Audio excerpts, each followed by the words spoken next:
And it usually goes live very quickly. Oh, we're live right now, as a matter of fact. Welcome to the Shame Free Zone. I am Veronica Monet, and my guest today is Shara Ogin. Shara, welcome to the Shame Free Zone. Very much. You and I actually go back a ways. We both presented at Jessica Hadari's Femme Frequency in Oakland. I'm thinking about 10 years ago. Is that your memory? At least, yes. Yeah. No, quite some time ago. And you are both a clairvoyant and a reverend. Is that true? Yes. I got my reverend's license from the Psychic Horizon School of Holy Grace that I went to. Right on. So you know what? I'm going to come back. I'm going to circle back and ask you a question about being a clairvoyant. But right now, I just want to let everybody know about you by reading your bio. So Shara Ogin is a clairvoyant, a life coach, and a reverend. She's deeply passionate about helping people to remove invisible blocks and barriers that stand in the way of accessing their fullest potential and desires. She currently coaches one-to-one. She leads 2 women programs, including Women Rising, Becoming Your Highest and Best Self, which is a group coaching program, and also Intuition Development training program to activate the third eye. Ooh, I want to hear about that. She also has an online training program called The Body That Heals Itself. Yeah, we're gonna take a little bit of a deep dive into that today. And Shara has been featured on NBC Sports for her psychic predictions and has made over 100 educational open source videos on healing. Shara, I've got to find out about how you wound up on the sports channel talking of the psychic. Please fill us in on that. Opportunity comes to you when you are ready. Huh?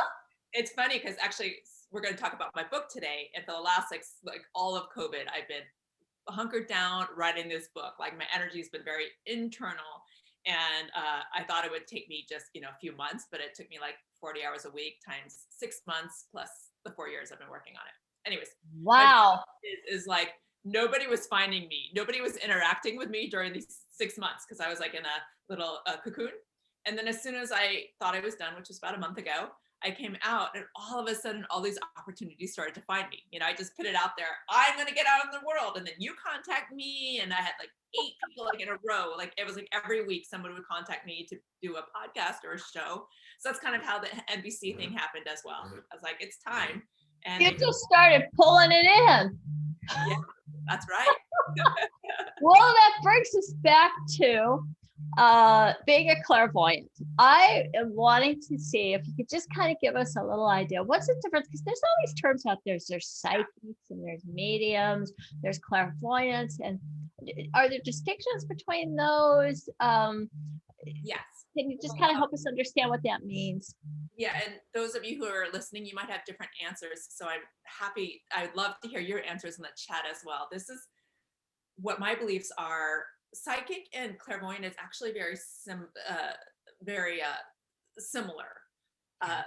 People kind of tend to lean in towards one more than the other. Like where clairvoyant is the ability and psychic is more of like the title. Medium is different. A medium is a person who's got channels to other beings. The beings could be like spirit guides. It could be people who have passed over.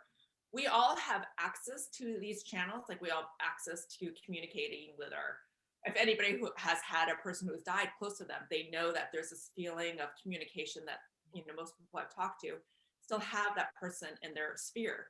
If you see a medium, then they can easily contact people who have passed over. I'm not a medium, but I actually have that ability. So lots of times when I'm doing sessions, I actually do sessions, completion sessions, with people who have passed over. It really helps with the heart. I always feel like even though some people feel like all has been said and done, they want to check in with how this person or being is doing. And so it's a huge part of the completion of my work. And just jumping back to the psychic clairvoyant, we are actually all psychic. we're all clairvoyant. And when I first started my training, I didn't get at all what that meant. But then basically the training was for me unblocking all the ways that I'm blocking it and learning a few tools on top of that, like Yeah. how to open this third eye part of ourselves, how to put our energy out into the screen and see things from a neutral place out on the screen. But once I was able to do that, it's just as easy as seeing pictures. Children are born psychic. Children are born seeing pictures. They just don't have the communication or the languaging, and they think it's normal. So then life happens, which is a lot about my book, which is where we feel shame, we feel like we're doing something wrong, and it contracts our abilities to um, to see or listen to these extra senses that are already going on within inside of ourselves. Yeah. Yeah. So, um, so psychic is that kind of like the big container, and then you could call yourself clairvoyant or a medium, or You could am I confused? There's different ways to think about it. So a clairvoyant is someone who has supernatural abilities to perceive events in the future or beyond the normal sensory. And the psychic, you could say I have psychic abilities, which would be almost synonymous to that. Or I'm psychic is that is something that is unexplainable by the laws of nature. Mm, You know, okay. so I'd say that's just kind of like different sentences, but lots of times psychic has a little bit more of a woo connotation. So I tend to like, unless I'm doing some marketing where I want to use that word, I don't really resonate with that word as much for myself. Yeah. Yeah. Interesting. So I Um, resonate more with like the clairvoyant abilities, which is clear seeing. Clear seeing meaning seeing beyond what meets the eye, such as it's a lot of in my book I talk about diagnoses and disease. So if someone like you came to me and said I have this gallbladder or this throat thing, and then I would shut my eyes and I would look at what's going on at a deeper level, like what's the root of it, what's really going on inside. And so that's that, you could call that clairvoyant or psychic abilities. So Beautiful. yeah, Yeah. And then the medium is actually dedicated to contacting other entities. that's psychic and clairvoyant abilities as well. But the thing about a medium is they have lots of energies on them. So I actually believe, I didn't write this in my book or anything, but this is just my own personal belief, that people who have chronic pain, like a lot of chronic pain, like fibromyalgia or chronic fatigue, a lot of them are mediums. And this is because they have channels to other beings and other, um, just lots of channels, hookups, Yeah. You know how you sometimes feel like you have other people's energy on you? Mhm. Maybe it's because you had a fight with your husband, or because somebody coworker at work, is irritating you, or even if it's someone you want to be with, their energy is close to you. And it's kind of like you have to find yourself inside of all their energy. Yes. And in my book, I actually talk a lot about cutting cords, which is one exercise you could do to release a person's energy. Well, mediums have constantly the swarm of other people's energies. So there's certain personality traits that are similar, where I could actually look at someone, I could look at them just normal, but I could look at them psychically and be like, this person is most likely a medium because they have so many uh, energies in their space. Hmm. There's techniques and strategies for how to remove other people's energy, but if you don't, it often results in a discomfort, or Yeah. sometimes people have energies moving through them, and another trait I've noticed is the discontinuation of where their body begins and where their body ends. It sounds kind of hard to explain, but Mhm. there's certain people who are very like, here I am, this is the boundary of me, and very really hold or stay strongly. Where lots of mediums, and this is not all the time, but because there's so many energies in their space, they also maybe have more of a boundary issue where they have to push away other people's energies because they become a magnet to that. But however, it doesn't have to be that way, because they could train themselves to avoid doing that, if that makes sense. Yeah, I remember working with a client who had shut her psychic abilities down because she had pulled in entities that she didn't like being surrounded with.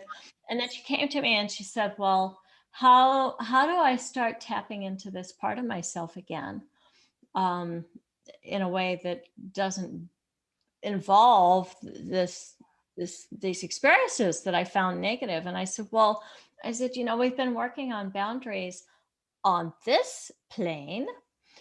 Now we're just going to work on boundaries on that plane. Yes. Yeah. Um, on that note, in my workbook, I have a book and a workbook. In my workbook, I actually talk about boundaries. I talk about it very differently than people in the self-help world, because I know there's a lot of conversation about that. I'm not going to talk too much about that right now, but there's a really simple takeaway that I'm going to tell you that I recommend in my book for people who have just the experience that you're describing. And that is, and I recommend this to clients a lot. Sometimes I do it. So when you're going to bed to sleep at night, you say something to the effect of, only the beings, spirits, and guides that are my highest good shall remain. All others must leave. So it's you're taking seniority of your space. You're actually commanding, and spirits and guides do listen. When you're the Yes. authority in your space, you ask them to leave and only the helpful ones to be in your space. Or if you struggle with having too many beings in your space, just have them all leave. So you could have peace of mind and good night's sleep. That's interesting. I do remember in early sobriety, I was plagued with a lot of other entities. Mm, Sometimes they were turning the radio on and off, and most disturbingly, I would see them when I closed my eyes to pray. And in early sobriety, I mean, prayer was my lifeline. It actually still is 35 years later. Prayer is a very important part of my spiritual path. But that was so disturbing, and I ended up going and seeing a priest, which wasn't even my religious belief at all. But he did a ritual that healed me, and I'm wondering, because you are also a reverend in your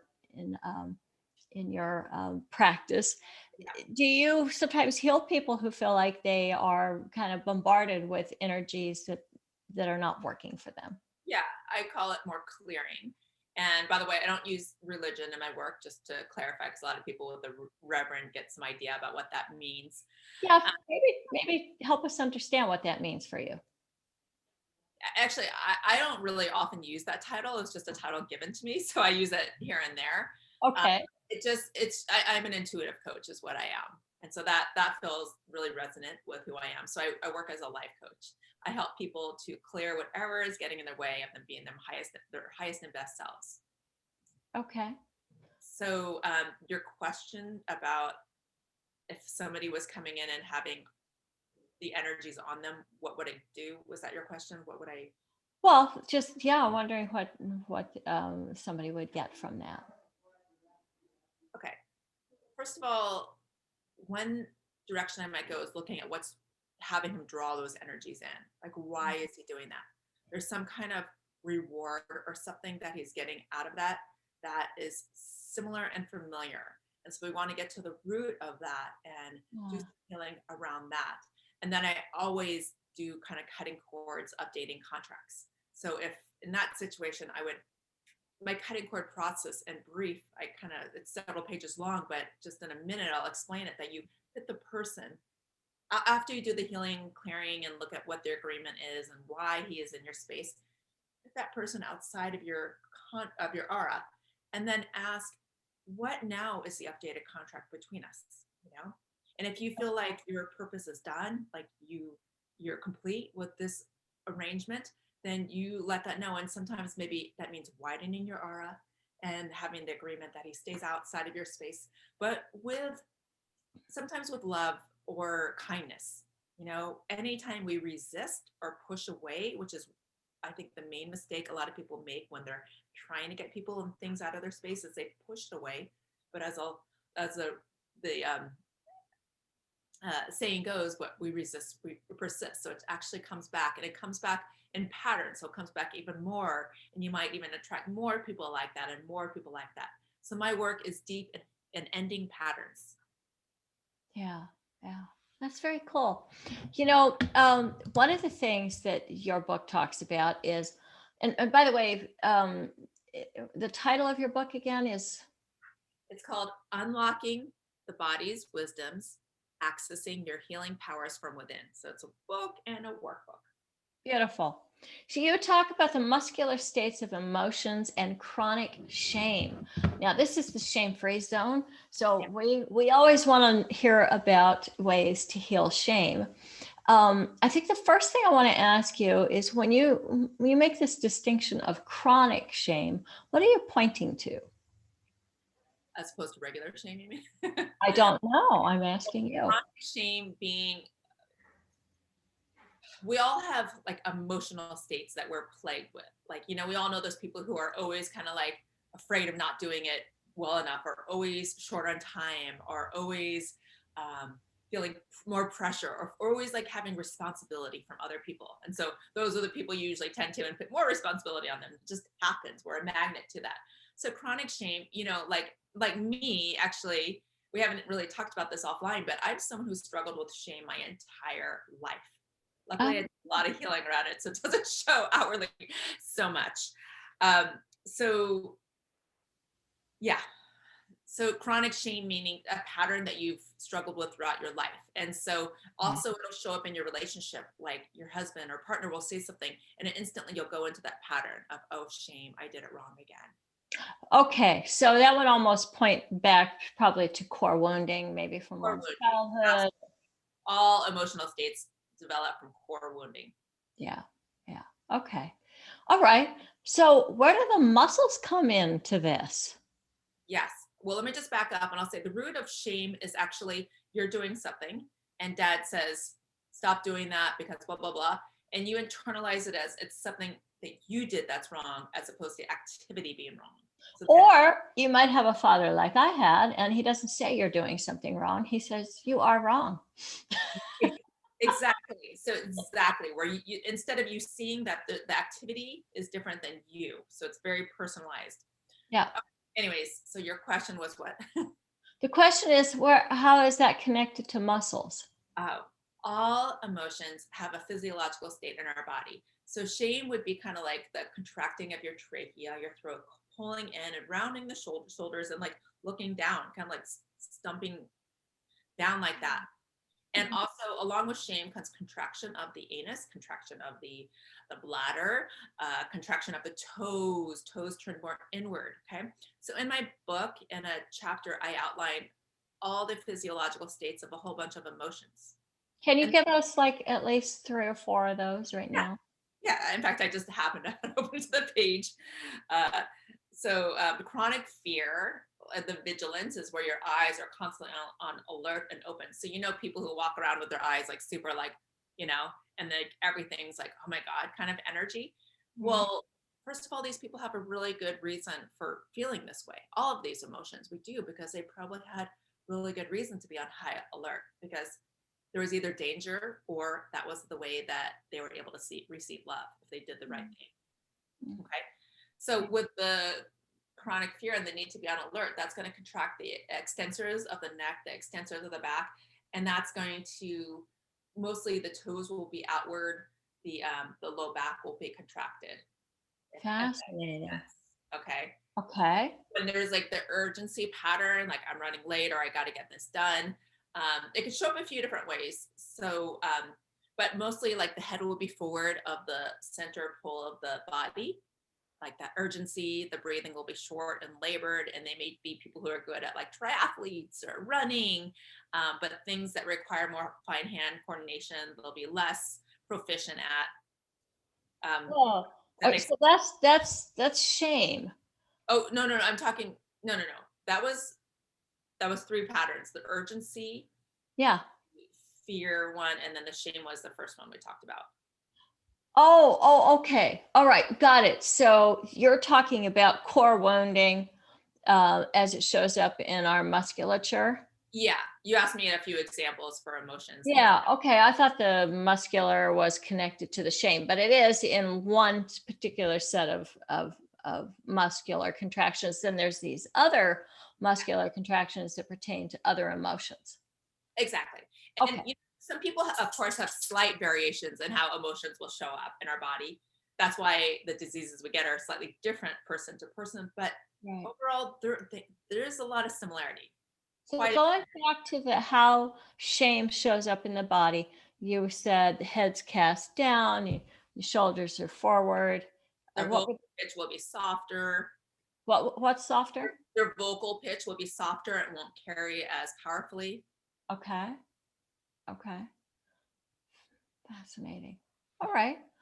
Um, and then okay, so for anybody who's watching this right now and says, "Yeah, that's me." What are they? What are? Can you provide us with two things that they could do to start healing that? Well, okay, I'm glad you mentioned this because there's two ways to conquer this. One is through the body, and I'm a Feldenkrais somatic practitioner as well, which Right. is, we don't need to cover it too much, but it's very gentle work that reorganizes your nervous system. So literally, you can lay down on a table, a bodywork table, in a 1 hour session, and actually, I'll use myself as an example. I struggled with shame. So my literally bones of a humerus were rounded forward. My back was probably like this. If I hadn't done anything, I'd probably be like this right about now. So I did the Feldenkrais work, and it really reorganized the structure of my bones and my ligaments, and so that I'd get up from the table and literally my shoulders wouldn't be back, my head would be stacked on top of my pelvis. And that's a huge reason why my posture is so good to this day, knock on wood. And but the other way is through the mind, just literally simple exercises. I have so many exercises I wrote out that just by thinking, uh, you're the expert at shifting shame thoughts, but just by shifting the thought process, I have a whole like 3 different exercises on changing your beliefs. I'm an expert at going in and seeing what the thought process and the limiting belief is inside of a person. You change it and your posture will change. It's not just like simple, like, I think I'm great and everything's going to be solved. It takes a long time. It takes it first of all, it has to be subcorticalized, your physical body. The new shape of your bones needs to be subcorticalized, and as well as the thoughts inside your mind. And so you need to practice and practice in order that. This is the reason I got into the clairvoyant work, is I was so I had so many limiting beliefs. I'd done so much interpersonal work, but still nothing really healed the feeling of not being good enough. And so then I went to psychic work, and I had to like hit it from like 80 different directions, actually hundreds of different directions from all the 20 years I've done on it, to really have it sink in to a point where I'm like, it's not that I don't feel those things anymore. I do. It's just the core wounds aren't so powerful. And also I know tools and strategies to work my way out. Yes. Yeah. Well, it's similarly, I help clients find the shaming voices inside, because we all have them. And a lot of times it's something that a parent, a Yep. teacher, a coach, a minister, or a bully at school, somebody put this tape in our heads. And so then we're running around with I'm stupid, or I'm ugly, or I'll never amount to anything thing playing in our head. And once you find it, you can actually craft a rebuttal, and then that can become your mantra. So every time you hear this negative, detracting, diminishing voice, you just rebut it and move on with your Love that day. exercise. Yes, that's a great one. Yeah. And also to realize that the voice has a reason for being there, a good voice. In fact, most any kid in that situation that you went through would have that very experience, a feeling that way about themselves. Like the circumstances, and we don't want to blame our parents, because every person has some degree of this, that everybody has this in some way, shape, or form. So any kid in that situation would have felt that way. And I always like to point out that this is a form of family loyalty, because if a parent has said something negative about you, one of the ways you can express your loyalty is to agree with them. This is a whole, I don't even know if you've read this section of my book, but I do. No. I have a whole section on ancestry. Exactly. Oh, you do? There's a, Yeah. So I try to like say, look, we can love them, yeah. but we don't have to be loyal to this script. They probably got that script from somebody that came before them. So we get to stop the negativity here. So that's in your book too? Yeah. So growing up, we're both mirroring our parents. So if they have anxiety, chances are you'll have anxiety. If they, think a certain way about a particular type of people, you'll most likely think the same way.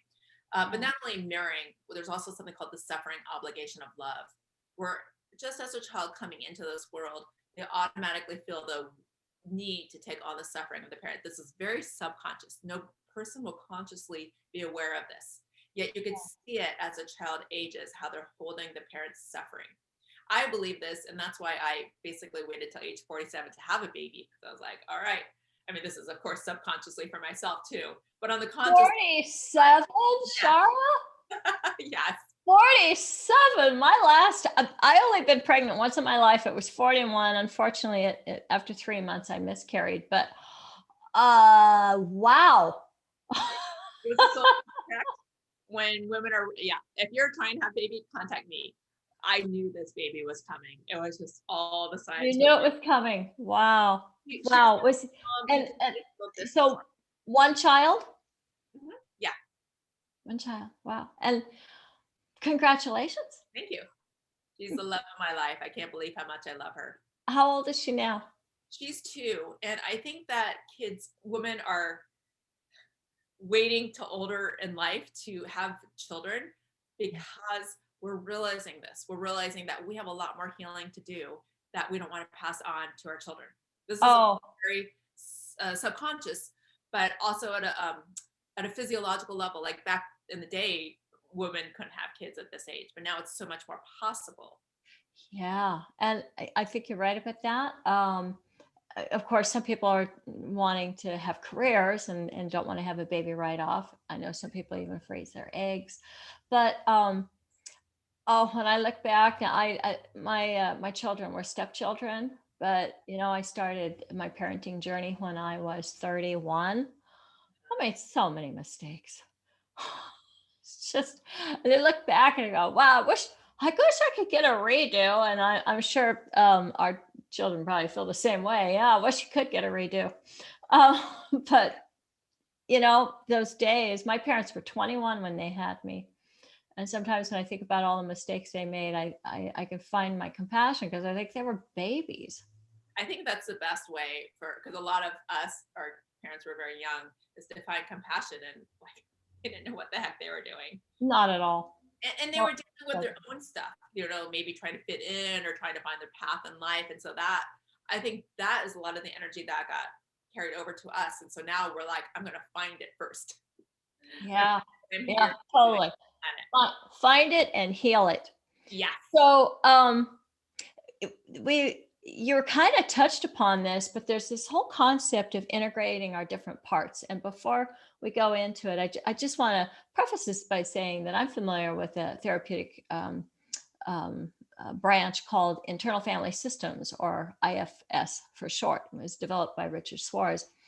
And I've been the beneficiary of that therapeutic model. I've been in therapy a lot over the last 35 years. Came from a very dysfunctional background and had a lot of healing to do after I got clean and sober in 1989. So I've been very grateful for every iteration of that journey. But right now I'm exploring the benefits of EMDR and IFS. And I was just so intrigued when I saw that your book talks about parts. Now, I know that you actually are not familiar with Richard Suarez's work, but you are clairvoyant, Shara, and maybe you're Well, just intuiting what is, I yeah, think the next phase of human healing is becoming familiar with the different parts of ourselves. absolutely. So, the floor is yours. What would you like to say about that? Well, the reason we don't trust ourselves, the reason we have a hard time making decisions, the reason why we beat ourselves up is because there's competing parts inside of ourselves. There's there's a part that says I want to go here. There's a part that says you should become an attorney and go to school for 12 years and become that. And there's a part that says I just want to be an artist and hang out and procrastinate. And then these two parts have to compete all the time when it's like to go out on Friday night or whatever they're doing. And what I'm learning more is when I work with clients is that I hear the different voices and maybe one voice is louder and maybe that voice that's louder isn't their own truth. So we need to parse apart these different parts and then realize, okay, it's you talking. You're my like saboteur. We all have a saboteur in us, by the way. You can't do it. You'll never make it, And there's a place for that. So the wrong thing to do is to push away these parts. Like, we all have, whether it's I actually talk in my book too about physical body parts. And I know you do this a lot of this work too, but aspects of our physical body we don't like, we want to push away, and that creates fragmentation, where we segment ourselves. And Mm. this is actually why I waited so long, why I was unable to find love until a very late age, because I'd go on a date and I'd be like, okay, you get this awesome, sexy girl, but over here is like the shame, the one that has got like eating disorders and all of this over there. And so I didn't know how to just like show up and be myself. This was my life journey. Okay, so I just want to say something, and for to heal shame. Everybody who's ever suffered from an eating disorder, raise your hand. Um, I Yeah. ever met, particularly a woman. I don't think I've met any women who haven't suffered some kind of an eating disorder. Maybe it wasn't diagnosable, Eating maybe for it wasn't emotions is serious, but ruining. yeah, just that fraught relationship with food. Yeah, it's Yeah. yeah, it's a huge. In fact, in my book, I wrote about anorexia as one of the 140 diagnoses I mapped out, and solutions for how to go about it. But Oh, wow. emotion integration, I've got anorexia in my history. yeah. Um, I, Mhm. I told a good girlfriend of mine who also has had eating disorders. I said, I don't think I was ever anorexic. I was never skinny enough. She Yeah. started laughing. Yeah, that's one of the symptoms. And so then I went and I found some pictures from those days. And I was like, oh my God, this is a picture of me with a whole bunch of coke heads, and I'm actually the skinniest person in the picture. I think I finally get it. And, also some Anorexia is a big part of the fragmentation process, because what people are doing is they're like, here, eat this piece of cake, and all anorexia could think of is bad, because she'll associate calories and sugar and sweets with bad, like that's bad. I wrote a lot about the topic of good and bad. Okay, so therefore, if I eat this and everything, I remember those days, everything about me is bad. I hate myself. I hate myself. I hate myself. That's what I would feel if I was eating a cake. Oh, And I was never bulimic, but I could totally understand how I'd want to purge that feeling that I hate myself inside. And then after you purge it out, you get that self-flagellating feeling that you believe you deserve. Okay, good. I got my amount of strikes, and now I could be good again. And then you could come to a peaceful yeah. place. Oh, and I was never bulimic either. I've never thrown up on purpose in my life, but I still think we have our sneaky ways. So, for me, it was like, okay, starve myself for a week and then pig out at the barbecue on Sunday. And I was always trying to figure out how I was balancing the a binge and a purge that didn't involve throwing up. Yeah. So this is all what we're talking about when we say competing parts of ourselves. When you come into your alignment and truth, which is what I'm about, working in the like physical body, medical aspect. I was Yeah. in the medical before I did this. And You know then what? I was in the medical field before I started doing this work. But it's been Oh, that would so explain. there. I want to tell you something, Shara. And Yeah. your book is unique for a clairvoyant because it's not just a bunch of woo-woo stuff. You got some pretty solid psychology and health stuff in Yeah. here. I've never been a woo person. So Oh, I love that. That should be your tagline. The unwoo clairvoyant. yeah. Yeah, that's why I don't really use that name very often. But if you're looking to hear it straight, I have the ability to look in and see what it is. I'll be like, what do you want? And then they'll tell me, and I'll be like, okay, I could see it. But before I started doing the clairvoyant work, I could see it at a physiological level from the Feldenkrais.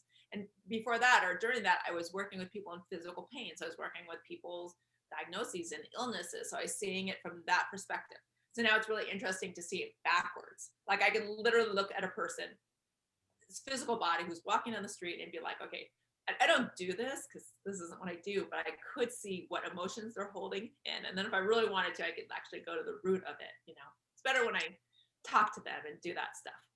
Yeah, and ask for permission, and also give yourself a day off because Shara, I've had those days when everything's wide open, and going to the grocery store was a really head trip because I could feel everything that was going on with all the people, and I figured out that doesn't feel good for me, and it's a lot. for me, it's almost exhausting. Maybe it's not for you.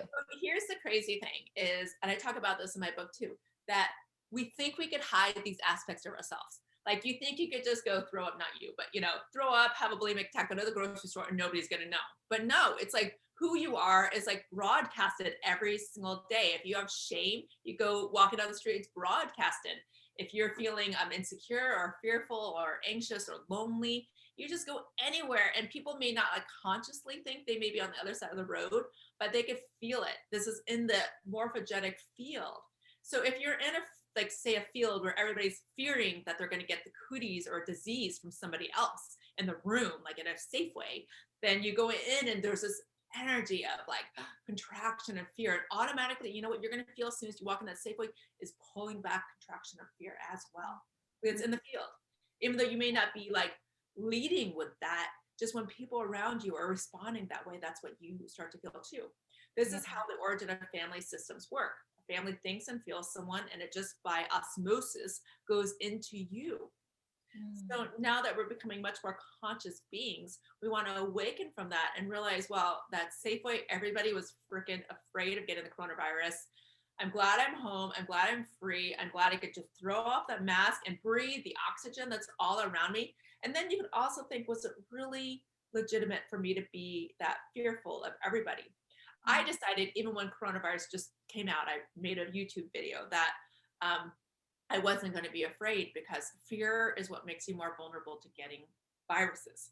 And actually, I just last week put coronavirus, the root cause of it, into my book. So if you do buy my book, I'd be very curious if you agreed with the roots of coronavirus. But just briefly, one of the things happens to do with a reflection deeper into your character, which I think that, like, of course, there's room for everybody in the world to do that, deep. Well, I just I hear you, and I need to say that here at the Shame Free Zone, we absolutely believe in the science, and we believe that there is a virus out there. So, There is a virus, absolutely. yeah, It's what makes you prone to getting the virus, is what I'm talking about. I hear you. Attractor to it. So, getting back to how to integrate these different parts, Shara. Yes. What are your tips for us when we hear the different voices in ourselves that might be um, competing? I encounter this with my clients all the time. Matter of fact, I was just met with a client the other day, and she was telling me that she's still in love with her husband, and then about halfway through the conversation said, "No, I'm not." And I said, "Well, I heard you are, and I've heard that you aren't. So now I'm just going to hold those two as true for now, because Absolutely. you've got these two different parts that are kind of competing for your reality right now." So I'm just wondering, how do you handle that when you encounter these competing parts in your clients? There's several ways. In my book, I talk about one way, and I'm about to create a YouTube video, which is a completely different way. But it's always from going back to the root, where the origin was, and finding the inner child that had good reason to develop this form. It was for safety, love, or survival in some ways. Right. And so understanding that part's needs is a first step. What does that part need, and to feel safe and included? And maybe some healing around that is needed, maybe in through words. Maybe this person feels scared and they need to be held. They need more reassurance. Where the other part is you that wants to be Miss Independent and go out into the world and do everything solo. Then you have this other part that's needing love and more codependency. And so it's meeting both part needs. So it's not one or the other. There's a way you could say, I can meet you and you can meet you, each other.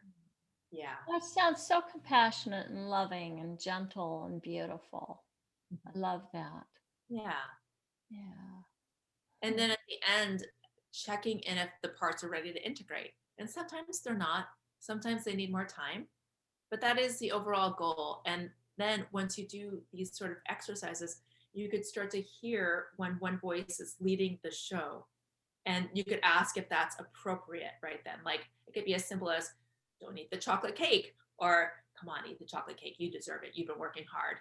And so which one do you listen to? So this requires a bit of work, and to learn how to decipher your yes and no messages within inside of yourself as well. which is sometimes the part that's like, eat the chocolate cake, eat the chocolate cake. Is that one the right one? So it's getting very out there. Oh, I don't think you're getting out there at all. I have these kind of conversations with myself all the time, and I'm actually really enjoying what you're sharing here. The idea of not letting one dominate, because I know for myself, like I can have let's just call them the pro voice and the con voice, whatever it's about, relationship, Mhm. life path, whatever. Mhm. And it can feel like sometimes one voice is so present that I can't even hear the other one. I can't remember that it ever existed. It's like that one voice, whether it's pro or con, just takes me over.